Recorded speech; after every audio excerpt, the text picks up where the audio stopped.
السلام عليكم ورحمة الله وبركاته. marka koowaad waxaan rabaa inaan mahadnaq ballaaran u jeediyo maxadka daraasaadka arrimaha Soomaalida oo siiyey fursad aan kula hadlo dad waxgarad Soomaaliyeed.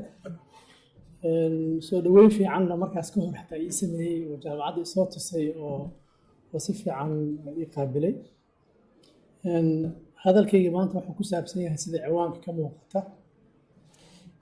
xiriirka ka dhexeeya cadaaladda xilliga kala guurka.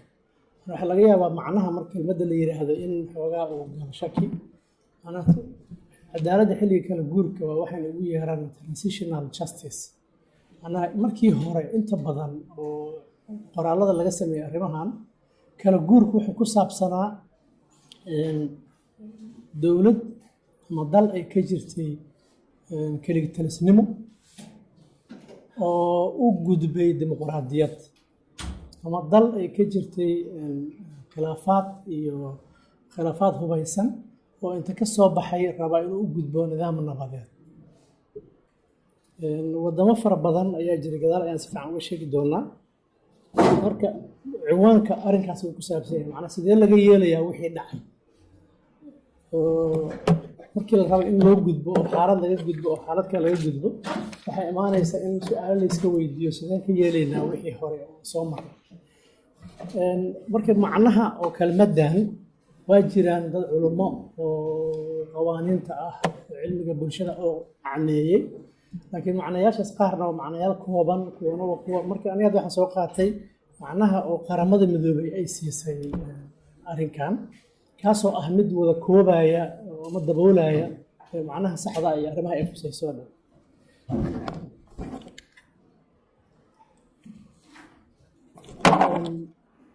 macnaha cadaaladda xilliga kala guurka oo qaramada midoobay macnaha ay siiyeen waa macnaha waa habraacyo oo process ka wado iyo nidaamyo kala duwan oo bulshadu isticmaasho si ay u wajahaan xadgudubyo ama tacadiyo aad u waaweyn oo soo maray. macnaa bulshada marka oo ay ka rabto inay ka soo baxdo xaaladdaas oo xaalad kale u gudubto, waxaa laga maarmaan ah inay go'aan ka gaarto sidii ay ka yeeli lahayd wixii soo martay. macnaa marka waa qaabkii ay dooran lahayd. qaababkaas marka waxaa ka mid a oo muhiimaddu tahay in la helo isla xisaabtan, cadaalad iyo dib u heshiisiin. qaababka la isticmaalo ama nidaamyada isticmaalo waxaa ku jiri kara kuwo sharci ah oo qaanuuni ah oo judicial oo mechanism iyo kuwo aan ahayn. tusaale ahaan maxkamadayntii in la maxkamadeeyo shakhsiyaad oo dembiyo lagu soo ogaayay, in oo run la raadiyo, macnaha truth commissions la sameeyo, magdhow in la kala qaato, dib u habayn hay-adaha dowladda. macnaa kan gadaana uga hadli doonaa. macnaha weliba cilmi baarista markii la fiiriyo meesha ugu raadka badan oo ugu saameynta badan waa tan oo inta badan la dayaco. macnaha institutional reform, in hay-adihii dib loo habeeyo. sababtoo ah haddii wax walba la sameeyo kale oo ama dad la maxkamadeeyo sidaan hadhowta arki doono ama qorshe kale la sameeyo, laakiin hay-adihii dowladda oo wareersanaa aan dib loo habaynin, hal bacaad lagu lisay inay noqoto ayaa laga yaabaa. ama macnaha kuwaasoo kale oo laba sidaan arki doono wadamada qaar laba ka mid a ama saddex ka mid a la isku daray oo aan mid gooni u taagan ahayn. sida anaga dhan la wada soconno, Soomaaliya xilli aad u dheer ayaa waxaa ka socday tacadiyo kala duwan. macnaha waxaa laga yaabaa kelmaddan markaan isticmaalayo tacadi ama xadgudub inaysan dabooli karin macnaha wixii dhacay, laakiin waa kelmadaha oo aan helay sababtoo ah dembiyo waaweyn iyo arrimo waaweyna Soomaaliya ka dhacay. macnaa xilliga markii la fiiriyana dadka inta badan waxay ka bilaabaan dagaalkii 77 wixii ka dambeeyey. macnaa wixii ka horreeyey qof la xiray, dad la dilay way jireen, laakiin macnaa markii ay arrin si fiican faraha uga baxday, tacdiyo aad u weyn ayaa dhacay oo dowladdii oo militariga tusaale ahaan ay samaysay. macnaa gobollo kala duwan oo dalka lagu sameeyey, shakhsiyaad kala duwan. jabhadihii la dagaalamayey laftirkooda waxaa lagu eedeeyey inay dembiyo fara badan galeen oo tacdiyo fara badan geysteen. markii dowladdii dhexe burburtay ama markii lagu jiray qaabkii burburka ay ku burburayso dagaaladii burburina ay socdeenna tacadiyo iyadana aad u waaweyn ayaa dhacay macnaha oo 10,000 tiradii hadda ilaa hadda lama hayo dadka hal milyan ay gaarsiiyaan boqolaal kun oo qof oo dhimatay dad ayaa milyanisa barakacay hanti ayaa ku burburtay dad ayaa ku naafoobay marka dambiyo fara badan dhacay Soomaalidana kaliya ma ahayn dadka Soomaaliya dambiyo ka geystay ciidamada shisheeye ayaa ku lug lahaa ana faranta sagaashameeyadii ciidamadii Mareykanka oo yimid iyo UN-ta ana waxa lagu eedeeyay inay dambiyo geysteen iyaga laftikooda oo si aan kala soc lahayn dad shacab wax u dhibaateeyeen ciidamadii hadda Ethiopia oo 2006 soo galay hay'adaha oo xuquuqda aadanaha dhan ayaa cadeeyay in ay dad aad u fara badan oo Soomaaliya dhibaateeyeen oo ciidamadaas laftigooduna hataa ciidamadan oo Amisom ku hadda jooga markii oo xamar lagu dagaalamayay si aan kala soc lahayn xaafado u duqeynayeen iyaga laftikooda dambiyo badan ama dambiyo dagaal ama dambiyada dhanka ka ah xuquuqda aadanaha aadanimada ayaa lagu eedeynayay ana marka waa arin oo aad u ballaaran oo waqti dheer ka socotay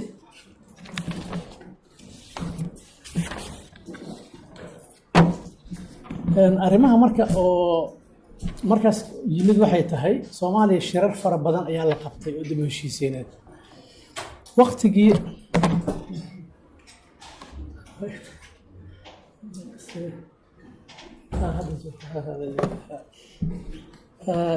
lama wada hadlin wixii dhacay Soomaaliya shirarkii la qabanayo oo dhan marar way dhacday si Djibouti oo kale inta dadku isku yimaadeen dib u heshiisiin aan sameeyno xaaladale aan ka soo qaadno in si guud loo yiri oo aan iscafino oo la iska yiri laakiin wada hadal dhab ah oo la isweydiinayo war maxaa dhacay yaa geystay maxaa sababay wixii dhacay sideen ka yeelnaa macnaha oo dhab ah oo arrintaas la galay ma dhicin Soomaaliya intii shir loo qabanayo macnaha laba baarin sababihii keenay oo lama dhihin door waxaan dhibkan dhacay waxba keenay haddaan la baarinna waxa ka dhalanaya in lagu noqdo mar kale sababtoo dad ogeyn wixii hore u dhacay macnaha ina mar kale isla dambiga ku noqoto ama isla arrintii ku noqoto waa wax sahlan ana qorshe looma dejin oo looga hortagayo arrinkaas macnaha waxa la isku qiimeeyaa dagaalada iyo tacadiyada marka arrimahan oo kale markii laga hadlayo dood aad u weyn oo waxa jirta oo qoraal aad u fara badan laga sameeyay oo fikrado kala duwan la wada isticmaalay oo ah cadaalad mise nabad yaa horeeya macnaha labadooda dadka xuquuqda aadanaha iyo u dooda oo activistiyaasha in joogaan rajeynaya inta badan waxa halhays u ah nabad ma dhici karto iyadoo cadaalad la helin no peace without justice macnaha waa in cadaalad la helo dadka in la maxkamado haddii nabad la rabo macnaha waa dood jirta qaar kale ayaa waxay qabaan dood kale oo ah macnaha waa in nabadda la hormariyo markii nabad la helo oo caradu degto ayaa markaas ka bacdi cadaaladda laga wada hadli karaa qaar kale ayaa waxaa jira oo leh oo aniga gruubkaas u dambeeyaan ku jira oo la isma diidana macnaha cadaaladdii in la raadiyo iyo in nabad la raadiyo isma diidayaan macnaha waa la kala hormari karaa wax waa la farsamayn karaa laakiin isma diidayaan laba mutual exclusive ma aha laba shay oo aan mid inaad dooratid ah ma ahan arrinkaas marka qoraallo fara badan laga sameeyay waa doodo aad u badan oo intaasoo article laga qoray oo intaas wax laga sameeyay arrinta tan oo kale ka dhalanaysana waxay tahay haddii la isku xiro oo la yiraahdo tee la hormarina labadooda waxaa imaan karta su'aal ah haddii la yiraahdo nabad ma imaanayso iyadoo cadaalada sameeyay cadaaladiina waxay u baahan tahay hay'ado dawladeed oo ka shaqeeya haddii la yiraahdo maxkamado la go'aansado waa in maxkamadihii jiraan waa in booliskii jiro waa in systemkii cadaaladda qofka la marsiin lahaa ay jirto waa in hay dawladdii fuliyeed ay jirto haddii kale waxaa imaan kara waxay ugu yeerayeen inaad booliis ka noqoto wixii la soo maray police in the past without any police force adoon baa wadan ciidan boolisa marka rabta inaa nidaam oo boolis meesha wax ka qabato taasoo kale inay timaada laga yaabaa midda kalena waxay tahay haddii dadkii oo dhinaca kalena waxay tahay haddii kala shaki jiro oo dadkii wax soo kala dhex mareen kalsooni darro ayaa jirta oo systemkii dowladda si fiican u hirgelayo haddaan cadaalad imaanin oo qofku uusan systemka dawliga ku kalsoonaan macnaa waa arrin marka oo u baahan fakar aad u fara badan oo aan ahayn arrin cadaan iyo madow ah oo fakar fiican iyadoo weliba la tixgelinayo contextiga xaaladda aan joogno dalka markaas aan joogno iyo waxyaalaha ka jira macnaha wadamada oo colaadaha ka dhaceen ama ka soo guuraya kaligtalisnimada oo soo guuraya dimuqraadiyadda go'aamada ay gaarayaan waxay ku xiran tahay xaalka ay ku jiraan hadda macnaa waxaan u kala saaray meeshaan afar oo waxaa la kala saaraa qaab afar nuuc wadamo ah macnaha dalalka qaar dowladdii hore dadkii ku jiray macnaa waxay u badanaayeen kuwan oo arrimahan meeshii ka soo bilowdeen macnaa Argentina iyo Chile iyo El Salvador iyo nidaamkan oo in la sameeyo truth commissionska run raadinta macnaa wadamadaasi ka soo South Africa magacii weyn ay qaadatay laakiin meeshii ka soo bilaabatay xaggee ahayd dowladihii oo kaligitaliska ah oo awoodda lahaa sida hadda Chile oo kale Pinochet ninkii Ingiriiska maxkamadda lagu saaray la rabo kale iyo ciidamadii oo asay ka amar qaadanayaan saraakiisha joogta haddaa marka tiraahdo waa ku maxkamadayna nabadii carqaladaynaysa oo awood mamawrida maxkamad ku saarto macnaa markaas inta badan waxay dalbadaan in la cafiyo wayna helaan oo wadankii maadaama ay awoodii oo dhan haystaan weli midda kalena oo ku xigtana waxay tahay isbedel wada hadal ku yimaada oo markii la wada hadlo ayaa labadii kooxood oo isku barbar dhacday oo kala awood rooneyn ayaa la heshiisiyaa markii la heshiisiyaan waxay ku heshiiyaan inay iscafiyaan oo kale هذا ودمada Mozambique oo kala kamida South Africa oo kala kamida oo maadaama laba kooxood wada hadlaysay tahay in shuruud lagu xiray oo gadaal laga hadli doona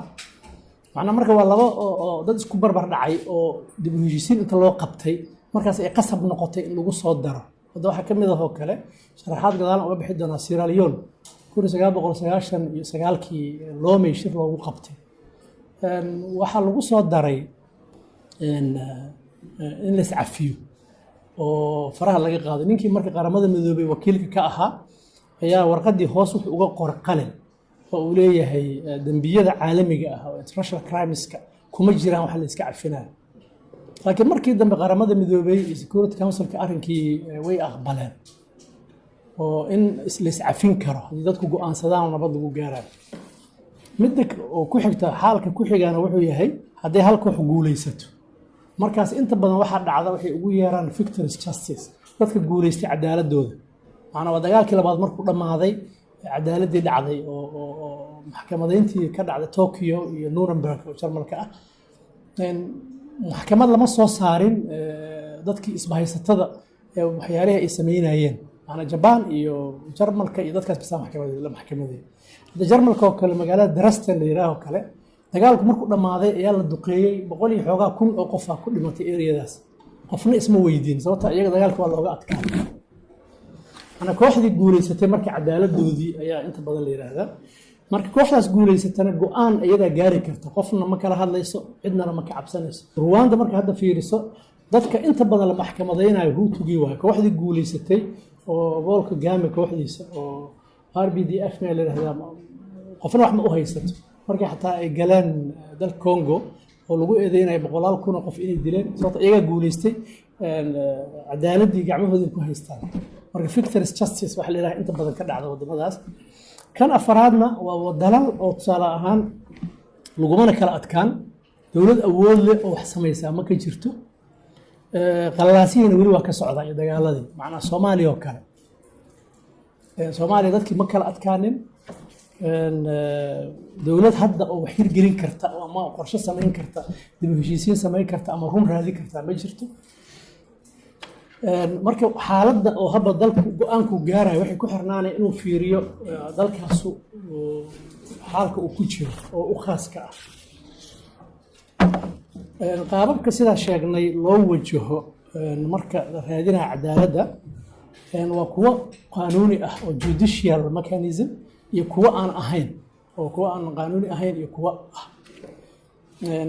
doodo kala duwan ayaa laga soo jeediyaa macna hal sharciyeed ama maxkamadeed oo kale markii la yiraahdo macna waxa laga soo jeediyaa doodo kala duwan oo ah faa'iiday leedahay iyo dhibaatooyin ka yimaada marka mid walba hadda wax yaraan kor istaagi doona anoo fiirinaya Soomaaliya sidii ugu dabaqmi karaan أنا كو لو صدق أفرشان لحدان قابل استعماله إني سوماليا لو دبقي كرو ينكر هذا مركز في ريسيدو كان حب شرعيات وجوديشال ميكانيزم إلى اسم محكمة ذي ما لسمين كرا مركز اللي هذا سوماليا هذا حال كذا فيرينو وتنكوات سوماليا سان شاقني أفرتن سنة مدو هذيس كبضنين كله أياو ديالو وخبيسانو كسعودين وضد مناي ضد بركعايين ضد الدلال ما لا سماينين حقيقة أرورين ومعناها لما هذين وحقيقوين لما أرورين عدايمو لما أرورين بارتانا لما سماينين ما دام وقت ديرتها waxa laga yaabaa dad badan oo lagu tuhmaayo wixii inay dhinteen dad badan oo dhibanayaal ah inay dhinteen xilligii maadaama wadanka kala qaybsamay in gobol walba ay xaqiiqo ay ka abuurantay cusub hadda dadka Soomaalida la sheekeysatid waxa isleedahay laba wadan ay ka wada hadlayaan marmar ama saddex qof oo kala duwan oo gobolada la sheekeysatid qofba meel culays u saaran yahay qof hadda wuxuu leeyahay dawladda Maxamed Siyaad Barre dhibkeedii bis uu ka sheekeynaa jabhadihii daday u saaran waxay leeyihiin jabhadihii markii dagaalku burburay arintaas dhacday ma la iska cafi karo macna marka xaqiiqooyin oo ku salaysan waxyaalo dhacay ayaa kala jira macna marka lama hadaan cadeymo la aruurin arintii waqti dheer socotay evidence aan la haynin marka dambiyada iyo marka laga hadlayo maxkamadahana threshold waa sareeya macna cadeymo aad u fara badan la iska rabaa marka qof soo eedeysa tira qofkan dambigana loo rabaa waa la yiri iyo saas ma ah waa in cadeymo la keeno qofkan lagu soo cadeeyo Soomaaliya marka waa arin aad u adag u maleynaa in wax la isku cadeeyo sababtoo waxba ma qorno ma aruurino qofka hadda xataa iyagoo saaxiib oo asagu hadda la dagaalsan hadhowte hadii qabiilooyinkii ama siyaasadahan ku heshiiyaan waxa laga yaabaa inuu yiraahdo ninkaas waa nin fiican ana marka maxkamadaha markii la yiraahdo cadeyna inay si jirin waa sheegnay in waqti dheer socoto waa sheegnay wadankii hadda maxkamado oo dambi qaadi kara ma ka jiraan famida koowaad maxkamadaha caalamiga marka fiirisidna maxkamadan ICC International Court of Criminal Court marka fiirisid kiisaska Soomaaliya hadda ma qaadi karto oo jurisdiction ma laha sababta isku leeyna waxay tahay jurisdiction keeda waxa kamid ah in dalku uu xubin ka yahay maxkamadda oo Rome Statute inuu xubin ka yahay Soomaaliya ma ka ahan marka jurisdiction marka la yiraahdo oo babaadiideeda waxa loo kala saaraa mid oo territory-ga dhulka oo tusaale ahaan dhulkaaga wixii ka dhacay adig mar walba awood sharciyada u leedahay in qaado qofkii raba ha sameeyo hadda Soomaaliya wixii wax ka dhacaan aad qaadi kartid midaan la yiraahdo nationality principle oo laba ah hadii qofka uu muwaadin dalkaaga yahay dambigaas waa qaadi kartaa meesha raba ka dhaco ama qofka wax geystay iyo kan loo geystay ama dhibanaha ama wax geystay hadii dadkaaga yihiin oo nationality principle kiyo mid active iyo mid passive marka maxkamadaas oo dambiyada macna waxay leedahay Soomaaliya xubin ma ka aha ma qaadi karto waxay ku qaadi kartaa kali ah in kiiska Soomaaliya qaramada midoobay ay u dirto oo referral ay u sameeyso sida hadda Suudaan oo kale arintaasna ma muuqato ama maxkamad khaas ah loo sameeyo sida oo tusaale ahaan Sierra Leone oo kale oo inkastoo dawladda iska sameeyeen gadaal oo imaanayna taasna waxayna ay ku adag tahay dawladda waaweyn ayaa waxa lagu eedeynayaa qaar inay kamid ahaayeen waxyaalihii Soomaaliya ka dhacay marka ma badna inay qaramada midoobay arrinta u diraan inta badan maxkamadahaas oo kale wax qaab siyaasadeed ayaa ku yimaada oo waxay noqdaan moobta siyaasad hadda wadamada maxkamadaha la sameeyay oo adduunka hadda daan fiirino middan permanentiga ah oo international oo criminal court markii laga soo tago qaar waxa jiray ad hoc ah oo laba tusaale ahaan oo kale qaramada midoobay Security Council ka sameeyay tii Yugoslavia iyo Rwanda hadda inkastoo mid kale oo la yiri shaqadooda dhameystiran la sameeyay qaarna waa hybrid kuwa oo dalalka iyo waxa isla sameeysta iyo qaramada midoobay sida hadda Sierra Leone oo kale East Timor Cambodia ana kuwaas oo kale markaan waxa leedahay dhinacaas maxkamadda waa arrin xoogan u adkaanaysa mooda oo in dhinacaas la maro way adkaan doontaa hal mid ay kala jirto ah oo universal jurisdiction waxay yiraahdaan dambiyada oo caalamiga ah sida ahaan oo kale dambiyada dagaalka dambiyada dhanka ka ah bini'aadanimada xasuuqa dagaalka gardarrada dagaaladaas oo dhan wadan walba uu qaadi karaa universal jurisdiction Soomaaliya hadda war crimes oo ka dhacay adduunka meesha rabto sharci ahaan way qaadi kartaa hadii go'aansato laakiin arrimahaas oo kale inta badan xal ma keenaan macna tiro aad u yar ayaa la maxkamadeeyaa marka dhowr boqoloo kun oo la eedeynaya haddaa saddex qof ka maxkamad ka geyso waxma tarayso hadda ruwaanda oo kale waxay yidhaahdeen maxkamadda caruusha oo ruwaanda loo sameeyey haddii keligeed ay kiisaska qaado waxay qaadanayaan 200 sano hadda intay kiis qaadaysay intay ku qaadato haddii la fiirsho 200 sano iyo wax ka badan ay ku qaadanayaan sababtaas ayaa keentay inay xaal mastuur oo gudahooda ay u leexdaan iyaga haddaan u nimo marka tan kale markii maxkamadaha la sameynayo waxaa la yidhaahdaa deterrence ay leeyihiin awood oo ay uga hortagaan in macnaha qofkii dembi geli lahaa uu is yiraahdo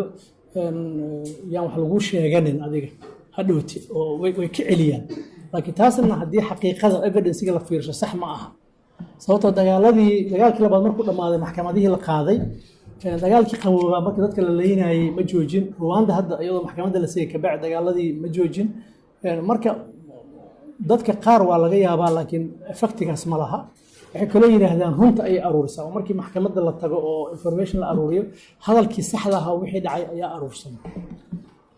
marka tan kalena waxay tahay qaabka kaloo la isticmaali kara waxay tahay guddiga run raadin truth commission in la samaysto iyo dab heshiisiin taas koowaad saan soo sheegnay haddaan caalamiga markii laga soo tago dowlad jirto shaqaysay u baahan tahay oo maxkamada leh booliskiile nidaamka cadaaladda loo maraayo tan kalena dib u heshiisiinta laftirkeeda waxay u baahan tahay tan run raadinta macnaha waa state institutions inay shaqaynayaan waa hay-adihii dowladda inay shaqaynayaan hadda South Africa oo kale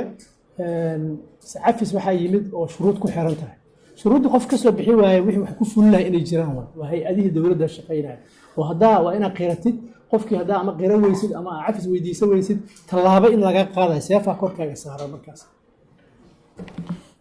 haddii laakiin aad sharci iska samaysid oo aad waxba ninkii Thomas Hobbes hadalkiisii oo kale noqonaya oo sharciga hadduusan seef wadanin kelmaduu noqonaa haddaa maanta sharciga adduunka ugu qorxoon aad samaysid oo aad wax hirgeliye jirin Soomaaliya hadda dastuurkeeda nidaamkan oo libertieska iyo xuquuqda aadanaha iyo wadamada adduunka ugu horeeya ku jira laakiin hadda ognahay xaalka oo meeshuu marayo sababta wax hirgelinaya iyo meelaha u aadan midna ma laha guddiyada marka dib u heshiisi oo run raadintana saan sheegaynay dowladay u baahan yihiin iyagana qaabka runta loo raadinayana waa in go-aan laga gaaro macnaha ma waxaa la raadinaa dadkii dembiyada galay in shakhsiyan loo soo qoro ma waxaa la raadinaa in xaaladii keliya la qoro hadda wadamada qaarba go-aanay gaareen wadamada hadda jili inuu yahay umaleynaa oo kale waxay gaareen in shakhsiyaad muhiim ma noo aha hana loo qoro wixii dhacay haddii dowladdu waxay geysatay mucaaradku waxay geysteen xilligii intii qof oo dhacday intii la waayo disappearance-kii dhacay hana loo qoro yiraahdeen wadamada qaarna tusaale ahaan Liberia oo kale hala soo qoraa la yiri hadda tusaale ahaan laakiin waa arrin oo iyada laftirkeeda oo dhinacyadeeda wadata hadda Liberia oo kale guddiga la sameeyay baaritaan ay sameeyeen waxay soo jeediyeen 50 qof in shaqada laga cayiriyo macna nin ayaa maxkamadda dastuur oo wuxuu tagay Supreme Court-ga maxkamadda waxay tiri ma laga cayiri karo ninkan nin muwaadin ah waaye asagoo maxkamadda xukumin la iskama cayiri karo macna marka Liberia tusaale ahaan oo kale arrintaasi go'aansadeen maxkamad isma saarin inkastoo recommendation-kooda ku jirta dadka in magdhow la dhiibo oo Charles Taylor oo madaxweyne ka ahaa bisa maxkamad la geeyay asagana dambiyadii Libya oo Liberia looma haysto Sierra Leone arrimo ka dhaca loo haysto shaqa ka cayrinta marka waxaan lustration-ka yiraahdaan oo kale waxa isticmaalay wadamada Yurubta bari hadda ka hor oo markii dowladii shuuciga meesha ka baxeen ayaa waxay sameeyeen yiraahdeen wixii ku jiro dhan meesha laga saaro sida Ciraaq oo Mareykanka markii qabsadeen Baath Bartiq dad ku jiro dhan laga nadiifiyo yiraahdeen ama hadda taan Liberia ka sheekeyneen taas marka inta badan waxa la yiraahdaa arbitrary way iyadoo qofka maxkamad la saarin oo wax la sameeyay timbar lagu dhajiyo shaqadii laga cayiriyo tan kale Soomaaliya hadda markii xaalkeeda la fiiriyo taagana waxay tahay maxay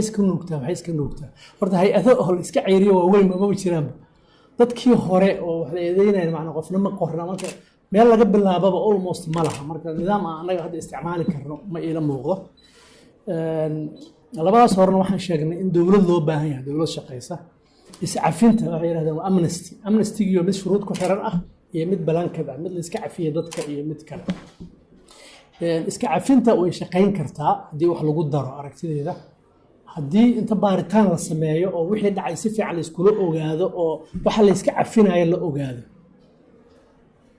macquul inay arrintaas wax ka socoto laakiin inta odayaal la isku keeno la yiraahdo dib heshiisiin sameeynayna inta ismarxabeeyaan xalal dhalay ma sha Allah waa arrintii waa dhameyn markii laga soo tago seerkalka labaad lagu soo noqdana haddii siyaasaddii khilaaf ka yimaado qof walba meeshii kasoo bilaabana macnaha waa carta aan ogaa shirki carta odayaasha waa iscafiyeen maasha allah waa iswada cafini markii lasoo noqdana meesheedii reer hebel waxay noo haystaan tan baan u haysanaa iyo reer hebel arrintaas oo isku duubka iyo qofqofayntana waa arrin laga doodi karo oo hadda soomaaliya oo kale qabiil waayo dadka haddaa aragtid nin waxaa laga yaabaa asagu shakhsiyan qayb ka ahaa dembiga dhacay inuu qabiil eedeeyo kan oo yidhahda reer hebel baa dembigaas galay markii reer hebel la yidhahdo marka waxaa laga yaabaa inuu soo galaan dad badan oo weligoodba oo ama kabacdi dhashay waqtiga la sheegaayo ama dagaal iyo shaqo ku lahayn arrinkaas marka haddii qaab qabiil hadda loo xaliyo soomaalida qaabka wax ku raadinayaan oo ah dib u heshiisiin qabiilooyinka la sameeyo macnaha wixii dhacay wax badan ma laga qaban karo sababtoo ah shakhsiyaad ayaa wax geystay qabiil inta ballamay aan waxa samayno oo tiri ma jirin macnaha ama jabhado ama kooxo kale ayaa sameeyey macnaha marka nidaamkan hadda annaga markii dib u heshiisiinta laga hadlaa u fahmnay ah in odayaal la isku keeno oo la ismarxabeeyo aaday u adag tahay inay shaqayso aragtideeda hadda Sierra Leone oo kale ayaa shir loogu qabanayay Lome magaalada dalka Togo ayay waxay wada hadleen nimankii RUF ka idii jireen gacmaha dadka jarjari jiray iyo dawladdii oo Sierra Leone markay wada hadleen waxay ku heshiiyeen inay iscafiyaan ana ayaan yar ka bacdi sanadkii ku xigay dagaaladii dhacay nimankii RUF ka laga adkaaday waa la qabtay dawladdii mowqifkeeda waa badashay waxay tiri maxkamadda oo kuwa maxkamadda la sameeyay dadka maxkamadda la saarayna inta badan ma ku jiraan kuwii dawladda dhinaceeda ahaa waa kooxdii oo laga adkaaday cadaaladda caalamiga ahna waxaan ka wadaa waa universal jurisdiction waa arrinta hadda ka sheekeynaya oo ah dambiyada caalamiga ah in meelo kale lagu qaado arrintan aan sheegnay oo boqolaalka kun dhibaatada gaartay haddii universal jurisdictionka oo Belgium laba qof ama lagu xiro ama Holland lagu xiro ama wadan dhibkii Soomaaliya ka jiray waxba ma ka kordhinayaan waa siyaasad oo symbolic wax iska calaamad ah oo ah hebel baa la xiray oo waxba la sameeyay laakiin xaalkii jiray oo dalka ka dhex jiray oo boqolaalka kun oo dhibka gaareen waxba ma ka xalinayo dib u habaynta hay'adaha dawladda waa qayb ka mid ah cadaaladda kala guud transitional justice ka mid tahay aniga waxay ila tahay taas inay tahay waxyaalaha ugu muhiimsan marka la leeyahay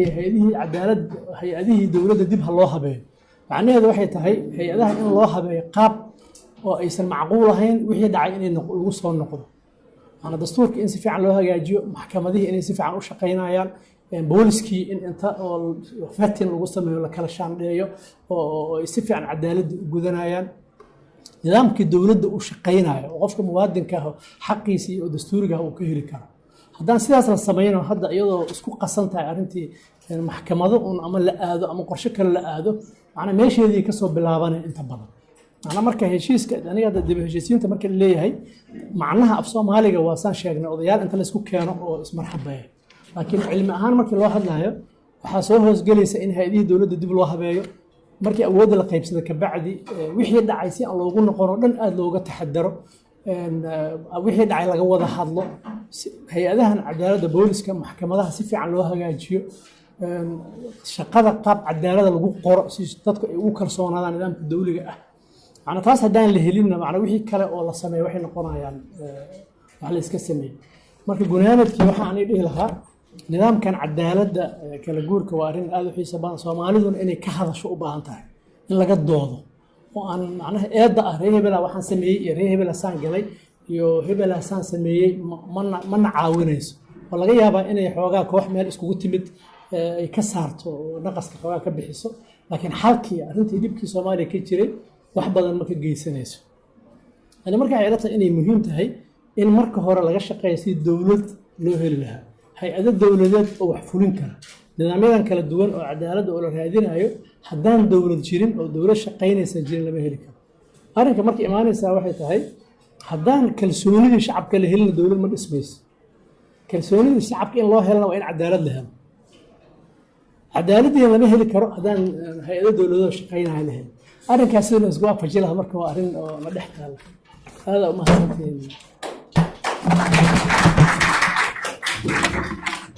سؤال واحد جرير سؤال هذا اللي ويدي ما كان واحد اسكوديا كجوابه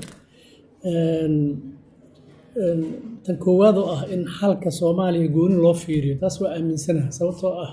one size fits all ma jirto أنا ماشان وحبا كشقينا ماشان كان وحبا كشقينا ودن كان وحبا إني وشقينا لقى يابا أنا مركا إن حقيقة واحدة إن أنت الصومالية الله فيريو أنا ضد حكومة لابيني قلت إن لقوا arrimahan hadda koox lama gelin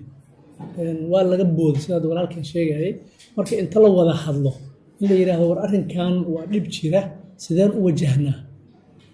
ana dad oo saaxiib aqli ah inta loo bixiyo oo arrimahan yaqaana laga keeno la yiraahdo qaabkeen u wajahnaa ana marka waxay ila tahay iyadoon la fiirinin wixii sababay waa si la sheegay root causes-ki waxaan dhibana gaaray dawlad xoog leh oo dhisneed oo awood badan dawladdiina way burburtay annagoon ogaanin sababtii dawladdii hore naga burburtay haddaan isku dayno inaan markii u dambeysay oo dawladdu ciiftay meeshii joogtay inaan ku soo celino anigu ila adagtay inay shaqayso hada waxaa ma arkaysaa marmar madaxdii qaranka oo dhahaysa waxaan rabnaa 90kii meeshii joogtay inaan ku soo celino qaarna ilayhin hadda waa fiicannahay meeshaan sida 90kii ahayd 90kiina waa markii systemku istaagay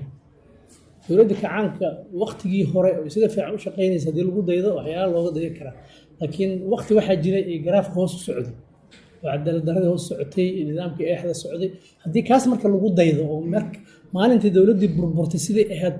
macnaha hadday macquul tahay in lagu soo celiyo maba burburteenba macnaa marka waa arrin aad u muhiima in wixii sababay arrinkan root cause-ki in dib loo noqdo aniga markaan dhahayay dib u habaynta hay-adaha tan ugu muhiimsan waxay tahay wixii lasoo dhaafay si wax looga qabto macnaa waa in horta la joojiyo waxa socda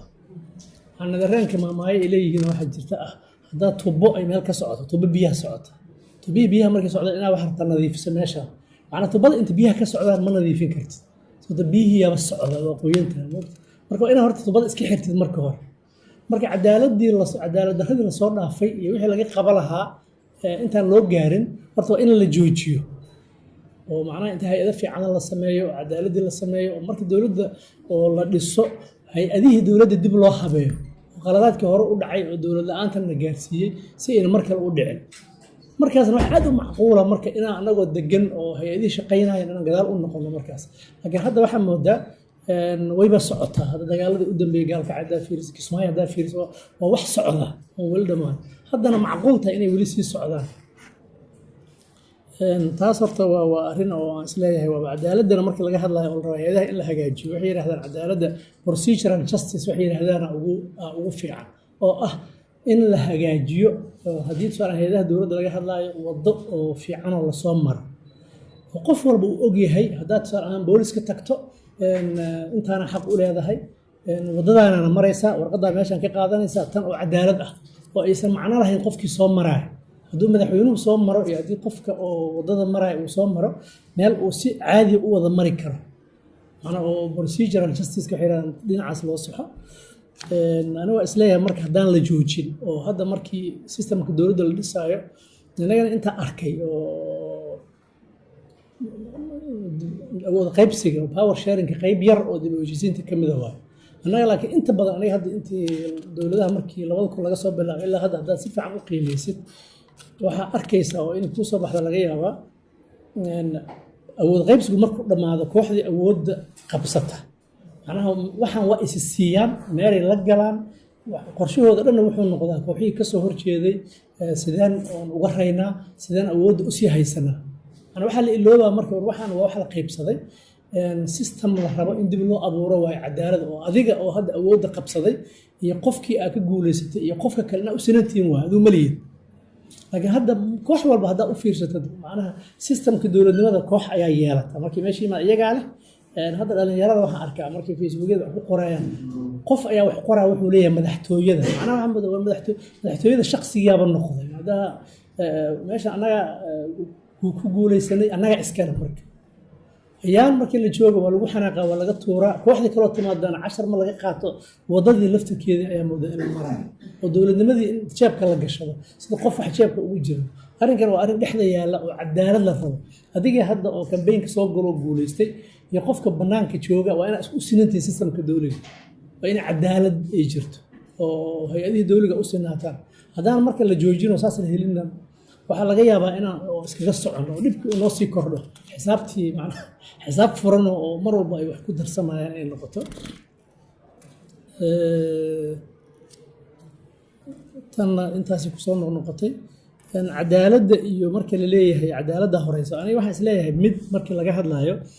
cadaaladdan hadda oo justice systemka hadda jira taasaa horeysa markii laga hadlayo tusaale waa in maxkamadihii iyo booliskii iyo sharciyada ay si fiican u shaqeeyaan laakiin markii la leeyahay wixii soo dhacay oo horey u dhacay maxaan ka qabanaa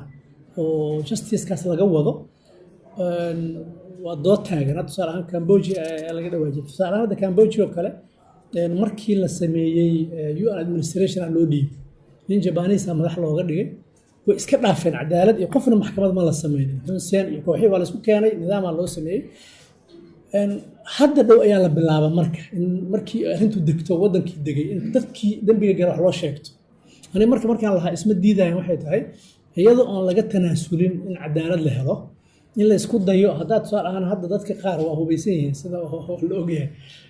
hadda marka tusaale hadda bilowday inaad qof farfarayso waxa laga yaabaa in inta aag qoto ay dhibaato ka timaado marka hore in dadku ka laga qaado oo nidaam cadaalada la sameeyo oo qofkan u arko inuu nidaamkii isku halayn karo markii taas u dhacdo ka bacdi oo nidaamku dego marka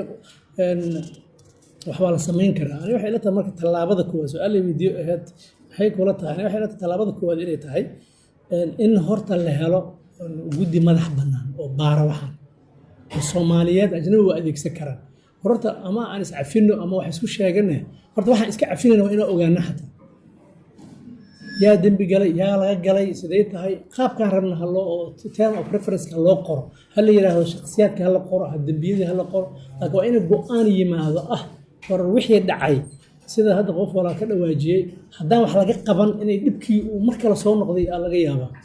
marka inaan inta guddi madax bannaan oo aan ahayn sida guddiyada dawladaha hadda aan arkayn ay dhisaan marka guddi qaran hal dhis la yiraahdo qofka dhowr qof oo saaxiibadiis oo raadina soo dan gaaban ka fiirina waxaana waa dan dheer moogtahay oo la rabo inay dawladdan ka dambayso hadii guddi qaran oo constitutional oo commission la dhisayo ma ahan inaad dad saaxiibada iyo danta yarta adiga hadda leedahay inaad ku salaysid hadda dawladdii hore guddiyo ay qaabkaas ku dhistay jireen iyaga way tageen laakiin guddiyadii hadda waa jireen qofna ma kala ceyrin karto أنا مرة هو أرنت نمك هذا الجوجان واحد لقى يريد هذا جودي كان ما أمين كرنا وقاف كي ما هذا صح ما هي مرة سيركل أو أنا لقى بحيل يلا جاي هذا أنا كنت شوفه صار هو يدي تأم سؤال إجا ها غيبيه أشياء غيبيه كانت دوانا ومثل بعلاقة ويا شيء هذيك تأم ستة أنا واحد إسلايا هي sida markii koowaad sheegay inay isdiideynin oo la isticmaali karo qaar kala duwan laakiin tan koowaad ay aniga ila tahay baaritaan madax bannaan oo siyaasad gaaban iyadoo loo fiirin guddi oo Soomaalidu ixtiraami karto oo wixii ka soo baxa lagu kalsoonaa karo inta la saaro ay baaraan oo si fiican baaritaan fiican markaasna dadka inta dood sax la dhex geliyo oo go'aanka markuu ka soo baxo waa nidaam lagu dhaqmi karo Soomaalidu hadii tira iscafino markaas iyadoo la ogyahay waxa la iska cafinayo waa arrin macquul oo ay yiraahdaan intooda badan yiraahdaan anaga waxaan noo roon waxaana dhacay waa ognahay saan waay waxaan go'aansan inaan iscafino mar walbana way furnaanay shakhsigii oo wax loo geystay haddii si kasta xataa la isku cafiyo qofkii qof dambi u geystay mustaqbalka waxa uu sheegi karaa laakiin waxa macquul ah hadii lagu heshiiyo si guud oo nimayo arrinta Soomaaliya arrintaana dhacday intaana saanay noqotay sababahaana keenay iyadoo marka la leeyahay sababihii keenay aan ka fogaano aan dadku ku heshii karaan iscafiyaan ana aragtideedu marka aniga in la isku hal mid ma aha laakiin horta in laga bilaabo in baaritaan madax bannaan la sameeyo tan kalena in cadaaladda hadda la sameeyo justice systemka iyo nidaamka inta la sameeyo tubadaan horta nagu furan ilaa hadda socota inaan xirno annagoo tubadaas xirina wixii oo la soo dhaafo mustaqbalka ma ka hadli karo